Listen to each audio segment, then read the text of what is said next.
Hey everybody, News Now Wyoming here, bringing another episode. This one's a little bit older. We're just going to look at a little bit of the video, the offending video here. That we're not really going to look at the lawsuit itself because it just settled a couple weeks back. So we are going to look at the settlement agreement that I just got with a Colorado Public Records request. This happened down in Colorado Springs. If you look, it's Pikes Peak Authority. Make sure you check out his channel. He's got a couple lawsuits out there against Colorado Springs or other officers based off of their conduct. But here we go. Let's go ahead and check out the video. You see here, he sees a cop. And the cop decides to pull up.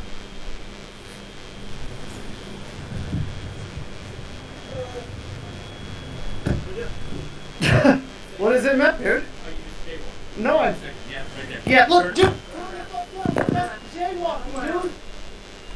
Alright, so jaywalking Colorado Springs. It did. If you actually look at the ordinance, not statute, the ordinance of Colorado Springs, what he did not, due to the location of where he crossed at, it was not actually jaywalking. It was dismissed. The officer was later disciplined for his actions, and etc., etc. You see how quickly he escalated. And come on, you're really going to do this because somebody jaywalked? Or is it contempt of cop? Contempt of cop is a serious crime. You guys bow down to your masters, okay? Bow down, obey. Listen and obey. Quit questioning them. Quit flipping them off. Just listen and obey. All right. We've got the blue line flag behind me here. Oh wait, it's on fire. Never mind.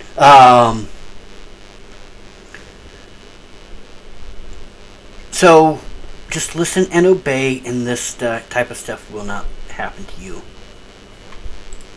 Just calm down. No, that's not jaywalking, man. Okay, there's an alley right there. Hey, everybody. Today we are. Alright, so this was covered by Lackluster. We're not going to go over his entire video. I just wanted to take a look. And again, he does show you the law. He shows you the ordinance. We're not going to go over that. It would have been more appropriate for me to do that a year ago. Now we're really not going to. But this itself was taken from Pikes Peak Authority. Go check him out. But let's go ahead and look at the settlement agreement. I got this with a public records request from the city of Colorado Springs attorney. And here we go. Once again, I'm not going to read every word. We know what settlement agreements look like. They're coming more and more often because police continue to do the same old screwing up. Michael Sexton and all of his heirs, personal representatives, executors, administrators, attorneys, successors, and assigns are collectively referred to as releaser. City of Colorado Springs and any of its current or former entities, officials, blah blah blah, are collectively referred to as releasees. They are collectively referred to as the parties. And on January 14th, the releaser filed a lawsuit against the city and Matthew Anderson. The lawsuit is based on an incident that occurred between the parties on June 7th, 2019. So this case goes back to 2019 is when he was arrested for jaywalking. Woo! Man, Mr. Police Officer, you are doing an outstanding job protecting the citizens of Colorado Springs.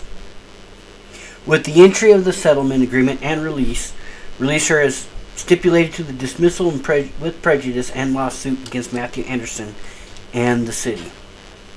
Releaser has decided to enter this agreement on the terms set out in these recitals and agreement below and to reach a complete resolution of any claims arising out of the incident or the lawsuit, as well as any and all claims of any kind of releaser may have against releasees and for any damages and or injuries of any kind, known and unknown, foreseen and unforeseen, related to the incident in the lawsuit. For the purpose of this agreement, all of the claims asserted in the lawsuit, whether remaining or dismissed, shall be referred to hereafter collectively as the claims. In entering into this agreement, it is acknowledged that the parties have incurred and expect to incur considerable costs and fees in pursuing and defending this litigation. Enter into this agreement in part to avoid the cost of litigation. So, number 1, releaser agrees irrevocably and unconditionally to release and forever discharge releasees from any and all claims which have been made or could have been made pursuant to any federal or state statutes, constitution, common law, contract, or otherwise. Blah, blah, blah. Releaser understands and agrees that this agreement prevents any appeal of any of the dismissals. Okay? Releaser represents and warrants that other than that which is set forth in the recitals of this agreement, they have not filed or caused to be filed or asserted any claim in or with any court or agency based on or related to the incident or claims, and agree that he will not file any claim in or with any court or agency based on or related to the incident. Wow, that's a mouthful, but basically, I won't see you again. This paragraph just says that he was not on Medicare or Medicaid or any other federal insurance thing. He hereby declares and represents that no other person, firm, or corporation has received any assignment. Basically, once again, nobody else is handling this lawsuit besides the attorneys. His attorneys will retain an amount of the settlement to satisfy the liens or claims, if any, in their trust account, and will notify releasee's attorney when all liens and claims have been satisfied. If no liens or claims are reasonably believed to exist, releasers... Okay, good job, attorneys. Attorneys are human, they make mistakes. Attorneys are not required to retain an amount of the settlement to satisfy the liens or claims. Releaser understands and agrees that he is solely responsible for all tax obligations, including all reporting and payment obligations that arise as a consequence of this agreement. But basically, you're on your own for taxes, alright? Releaser further warrants that he fully realizes that he may have sustained unknown or unforeseen losses, fees, costs, expenses, blah, blah, blah, and that they will not be added to this at a later date. Within 30 days of the execution of this agreement and all other documentation necessary for releasees to issue payment, releasees agree to pay releaser for the total amount of $37,500 in the form of a check made payable to the law firm. It is agreed that consideration for this agreement as set forth shall be full and final payment to settle all claims stated in the lawsuit, including any claims for attorney fees and costs, as well as any and all claims that are in any way related to the incident that gave rise to the lawsuit. As part of the consideration for this agreement, releaser has authorized and instructed his attorneys to execute and file a stipulated motion to dismiss with prejudice the lawsuit, with each of the parties to pay their own costs and fees. Alright, so basically $37,500 is the settlement amount. It's hard to judge the amount. I mean, he says he was hurt a little bit.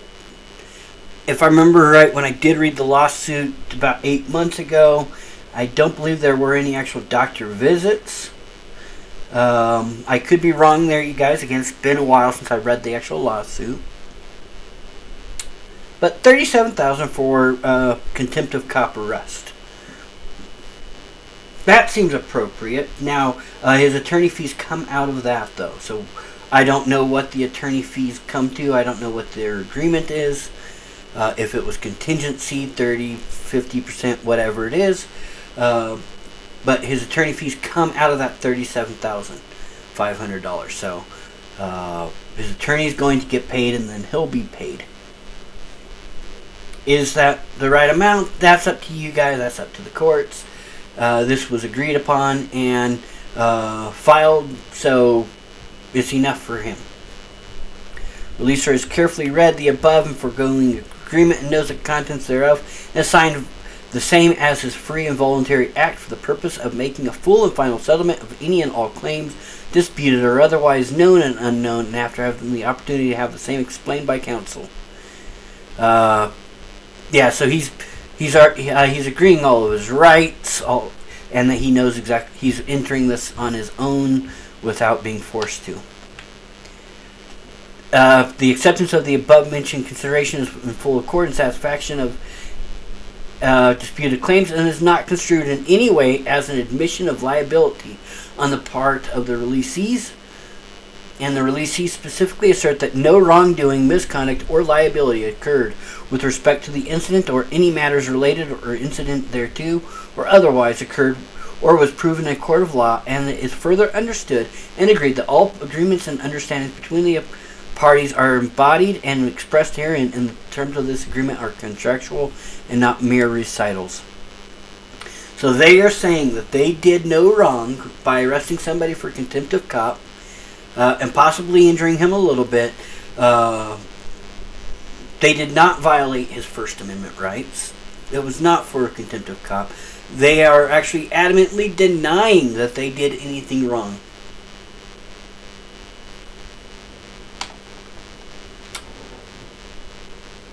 I have a problem with that paragraph, but I have that same problem with every settlement agreement that includes that paragraph or something similar. It is not intended to be an admission of any fact or issue alleged by any party relating to the lawsuit, and with the exception of a claim related to breach or enforcement of this agreement is not intended to be evidence in any other matter. This agreement, once executed, including the recitals and all attachments to this agreement, it contains the entire understandings of the parties with respect to its subject matter and supersedes all prior oral and written understandings and agreements between the parties. It is further understood that no promises, inducement, or agreement not here expressed have been made to release her, and this agreement contains the entire terms of the agreement between the parties to settle the lawsuit. Releaser declares that he has fully and carefully read this agreement and that he had the opportunity. So Michael Sexton and the County of Denver, the State of Colorado, 12th day of July. So this did come out a month ago. I'm actually a month behind in my stuff here, but that's all right, you guys. So let me know, what do you think? Was $37,000 appropriate? Was it too little? What would you have done if you were in the same position? All right, you guys, thank you and have a great day. Give me your comments in the below. All right, you guys, really quick follow-up. I was looking for the officer, see was he still employed by the Colorado Springs? No, he was not. So, congratulations to Columbus, Indiana. Your police department hired this officer that did this. So if you live in Columbus, Indiana, I keep wanting to say Ohio, Indiana, go to your local police department and welcome this new officer to your department, to your city. Welcome him with open arms. So, the Columbus Police Department has acknowledged that a newly hired officer, let's close that ad, newly hired officer is the subject of a pending civil rights complaint in federal court in Colorado related to his conduct on the job, but felt comfortable hiring him after reviewing the case and doing an extra thorough background check. The lawsuit, filed January 14, 2020 in District Court in Denver, alleges that Matthew Anderson, who was a Colorado Springs police officer at the time, pinned a Colorado man to the hood of his car and wrenched his arm before issuing him a citation for jaywalking, which the complaint claims was in retaliation for flipping the officer off and filming him. Contempt of cop. CPD spokesman Lieutenant Matt Harris said Anderson voluntarily disclosed the pending lawsuit during the application process. CPD detectives spoke with Anderson's supervisors and the Internal Affairs Unit at the Colorado Springs Police Department about the incident and reviewed his complete police record, which Harris described as exemplary. It's not uncommon for law enforcement agencies to be sued, Harris said. It's something that we see in Columbus and more often in law enforcement departments in general, more often than people might think. It's obviously something that we looked at very, very closely, but after looking at the facts as we saw them, we felt comfortable continuing on with the hiring process. Colorado Springs Police Department spokesman Lieutenant James Sokoli said Anderson worked for the department from 2015 to March 5th, 2021, when he voluntarily resigned to take a job at Columbus to be nearer to family. He went to high school in Lexington, Kentucky. Before he swore in the new officer. Harris said Anderson received 15 awards and commendations during his tenure as a Colorado Springs police officer, including a Medal of Valor award for his actions during a 2015 mass shooting at a Colorado Springs Planned Parenthood clinic in which 3 people died, including a Colorado Springs police officer.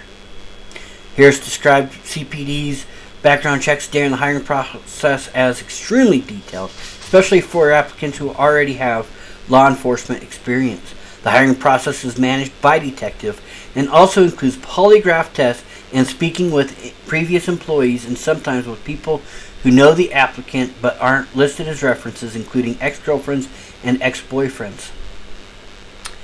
Alright, also of interest in this is the fact that he was actually removed from his official capacity, and so was the city of Colorado Springs. So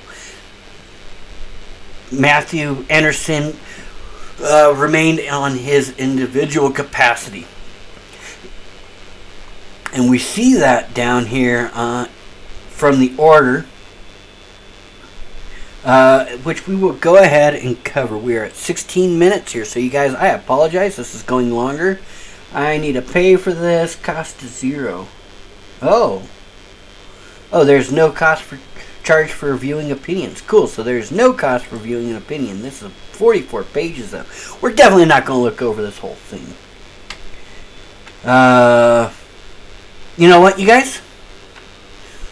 I will cover this in another episode because I want to give this opinion I want to really give it its all. So we are going to cover that in the next episode that I will record and release later on today. Alright, you guys, thank you so much and have a fantastic rest of your day.